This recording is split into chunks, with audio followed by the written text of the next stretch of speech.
નમસ્કાર, benefit business બુલેટિનમાં આપનું સ્વાગત છે. હું રાજવી. તો જાણીએ આજના મહત્વના સમાચાર.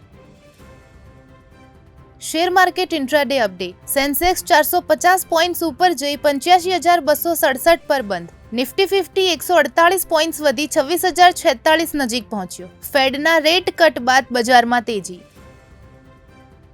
સિલ્વર પહેલીવાર ₹2 લાખ પ્રતિ કિલોના આંકને પાર. MCX ફ્યુચર્સે બપોરે ₹2 લાખ 362 પ્રતિ કિલોનો રેકોર્ડ હાઈ સ્પર્શ્યો. વધતા વૈશ્વિક ભાવ, ઇન્ડસ્ટ્રીયલ ડિમાન્ડ અને સેફ હેવન ખરીદીથી ભાવમાં તેજી. ગિફ્ટ સિટી અને હેનોક્સ ગ્રુપ વચ્ચે ₹1,317 કરોડના કેબલ લેન્ડિંગ સ્ટેશન માટે MOU સાઇન કરાયા. ખંભાતના ધુવરાણમાં બનશે આંતરરાષ્ટ્રીય ડેટા ગેટવે. ગુજરાત બનશે ગ્લોબલ ડેટા ટ્રાફિકનું હબ.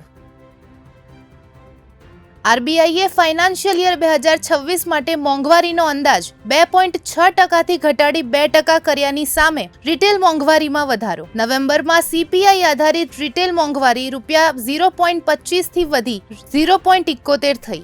શાકભાજી, ઈંડા, મસાલા અને ફ્યુલના ભાવ વધારાનો અસર. તો આવા જ મહત્વના સમાચારો જાણવા માટે જોડાયેલા રહો બેનિફિટ ન્યૂઝ સાથે.